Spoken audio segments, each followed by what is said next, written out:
Hello and welcome to I Talk to Ghosts. I'm your spirited host, Jennifer, a professional medium and a teller of ghost stories. Dear guest, tonight let's reimagine the term Holy Ghost, since I will be sharing with you tales of haunted churches. Then join me at my seance table for a message from the spirits. I open up the space to call a spirit close and connect them with someone who's listening to the podcast. This will be a very personal message if it's for you. So see if it is this evening. Join me at my seance table. That's later on in the podcast. But first, put on your Sunday best. We're going to church to meet the ghosts right now.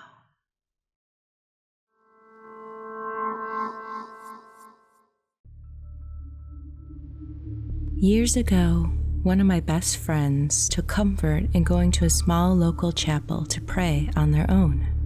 Sometimes I would accompany her while she did this. I wouldn't pray, but I would bring a book with me to read quietly in the back until she was done. I was just as happy to be out of the house, and this church, really more of a small chapel, always felt welcoming. Her family had lived nearby for generations. Her great-grandfather was buried in the cemetery beside the church. One afternoon, I forgot my book. Instead of leaving, I sat across the aisle from her and kind of just gazed at the altar. I started daydreaming, and I pondered about the alcove on the wall that now held a statue that seemed out of place. It was too small for this alcove and didn't look like it belonged there. I must have drifted because at some point I noticed the chapel had gone silent. No creaking wood, no whisper of my friend's prayers. I looked up and that little statue was gone. In its place stood a carved figure of the angel Gabriel, wings spread, sword raised, same style as the Mary statue across the aisle, but I had never seen this one before. I stood to get a better look, and then I turned around. The chapel was no longer empty. The pews were different and filled with people, faded, almost colorless, but solid enough to make out. A woman in the front wore a dress with puffed sleeves and a hat pulled over soft curls. An older woman beside her wore a veil. A few children sat nearby. The woman in the front looked straight at me, startled. I quickly left for the door. As I reached the entrance, sound returned, the murmur of my friend's voice picking up mid-sentence, as if it had never stopped. Later, after my fear and confusion faded, I sketched what I saw. My friend's grandmother recognized it immediately. The statue, the pew arrangement. She said everything I drew was just the way they had been, more than 50 years ago.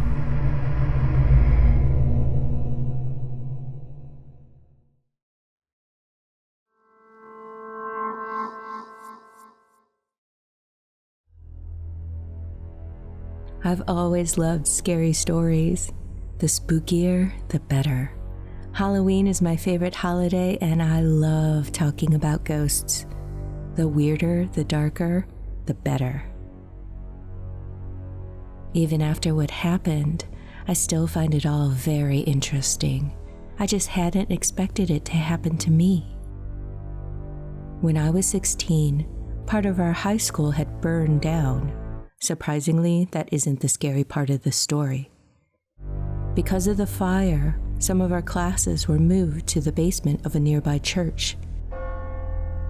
This wasn't totally unfamiliar. We were a Christian high school and we had worshiped there before, but having class there every day was different. The first time I walked through the church's basement, I felt something. I tried to brush it off. Down in the basement, the girls' and the boys' restrooms were close to each other. They were both located down a narrow, dark hallway. You could barely fit 2 people in that passageway side by side. It was dark and cramped. It was creepy. Again, this is truly not the scary part. At the end of the basement hallway was a staircase that led to the altar above and the door to the girls' restroom. And that bathroom, it was weird.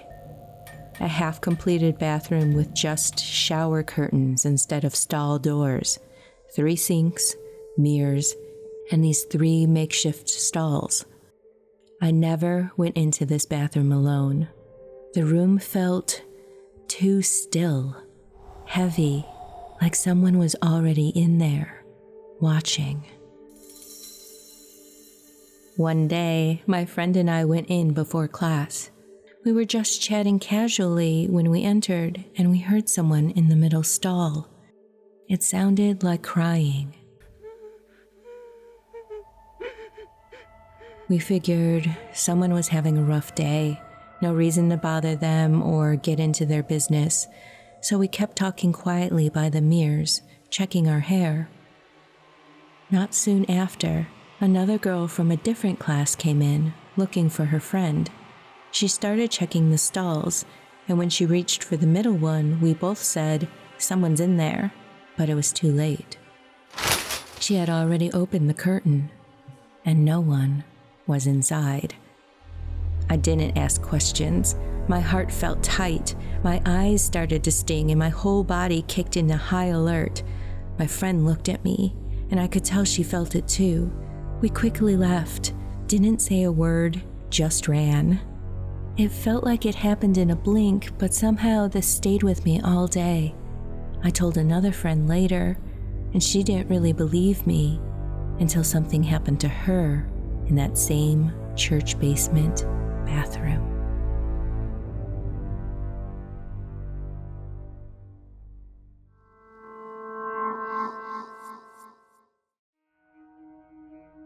Every Thursday night, my dad attended an AA meeting in the crumbling old church a few blocks from our house. To support him, I showed up about an hour early to prepare the space. I'd prop open the heavy front doors, flip on the brittle light switches, start the coffee, lay out pamphlets, and arrange the chairs in a circle. The church always felt off to me, not in the way that horror movies train you to expect. No cold gusts, no flickering lights, just a kind of pressure, like the building didn't want you inside of it. The walls were too thick, the corners of the room too dark. The place had shadows that didn't seem to care that the place was supposed to be well lit. The church had been around for more than a century. Parts of it were clearly original, worn stone archways, sunken wooden floors, but someone at some point had tried to modernize it. There was this linoleum on the basement steps. It was a sickly speckled beige, like boiled skin slapped over old concrete. It peeled at the edges, curling up like it was trying to flake away. One Thursday evening in late autumn, I went through my setup ritual. Doors open, lights on, coffee plugged in. As usual, I was alone. This place amplified every teeny sound. My footsteps echoed too long. The metal legs of the chairs shrieked if I dragged them even slightly. I just started arranging these chairs when I heard the unmistakable sound of footsteps behind me. Deliberate, soft, not echoing like mine. I turned. An older woman had come in, white hair, a faded gray dress with roses on it, glasses perched on the edge of her nose. She didn't look at me. She just walked slowly, almost hesitantly, towards the coffee maker. "It's not ready yet," I told her. "I just plugged it in." She didn't respond. I looked away for maybe 2 seconds to finish lining up one of the chairs, and when I turned back, she was gone. I didn't hear her footsteps leave. There was no rustling of clothing, no movement at all. She just wasn't there anymore. The room was silent, like the whole room was holding its breath. This was a large open space. There was nowhere she could have gone, not without me seeing her, not without me hearing her. There hadn't been enough time for her to leave my sight. And I knew I was the only one in this church. The air had that same stillness, that same feeling I always had while in there. Again, like the building was holding its breath, and it wanted me to leave. I sat in one of the chairs, facing the doorway she had never passed through, and waited. My nervous system buzzed. The minutes dragged by. When the first person arrived for the meeting, I nearly jumped out of my skin. Later, someone told me a woman had passed away during a service in church not long ago. They didn't give details, and I didn't ask. Even now, when I think about that evening, the fear has faded, but the whole thing feels displaced, like I had brushed up against something that wasn't supposed to be seen, and now it knows. I saw it.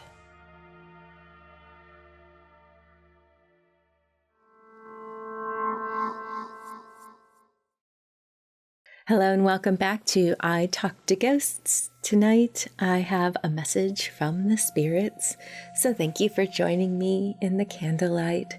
Tonight as I work, I have with me blue kyanite. Blue kyanite automatically aligns all of your chakras. It's great for energy work. It's wonderful at balancing out feminine and masculine energies. It's wonderful to help cultivate expanded awareness, and it also energetically encourages you to persevere through challenges. So that is blue kyanite. Okay, I'm opening up the space. Immediately as I was talking, I felt this man step into my presence, and he has this lawyer-like feeling to him, not in a bad way, in a evenly moral way. And yes, he is saying he did like to argue, but he has this sense of, like a moral compass about him, a good one. And I see him with glasses and thoughtful. Yeah, he probably was a lawyer or worked in the legal field. Definitely professional. And it mattered to him. He always tried to do the right thing. He's saying he didn't always eat the right thing. Clearly, he has a little bit of a sense of humor.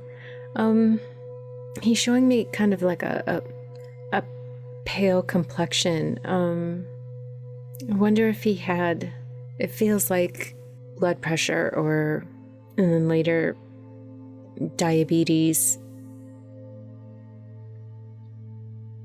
He's showing me now playing cards. He loved the camaraderie about it, as well as the logistics and the strategy. This feels like a friend of yours that you would hang out together. It feels like cards. It feels like other games sometimes. I'm seeing a controller, game controller. Quirky socks. He's showing me quirky socks. Like that was his little inside joke. You know, he would wear a gray suit, but his socks. Colorful. And sometimes funny. Okay, his message for you. He says you're too serious. You think things into the ground. And gosh, it must drive you crazy. He's like, could you notice how exhausting that is for you? And find distractions. He is suggesting reading, But I know how hard it can be to immerse yourself in a book when your brain won't be quiet. I wonder if you like to run, or if you know running is good for you. It's like exhaust yourself in some manner. Bike riding, even walking. You gotta do things that distract you from your brain, just so you can equalize a bit. Allow yourself to break that chain of thought that you always have. And he says you're a dork. So I'm just going to pass that along. All right. I'm going to leave it at that. If this message connects for you, and I hope it does, please reach out because I love to know. Thank you.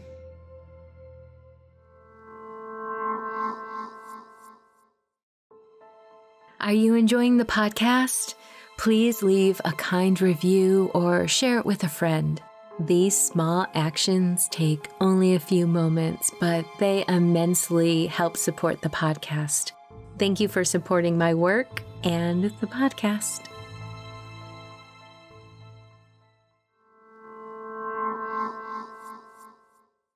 And with that, dear listener, we have reached the end of this episode of I Talk to Ghosts. I hope you've enjoyed my spirit work that I shared with you this evening, as well as those tales of haunted churches. Have you ever had a paranormal experience while at church? I would love to hear your story, so please reach out. In the meantime, wherever you wander off to, in this world or the next, just remember, come back and visit with me. Have a lovely evening and good night.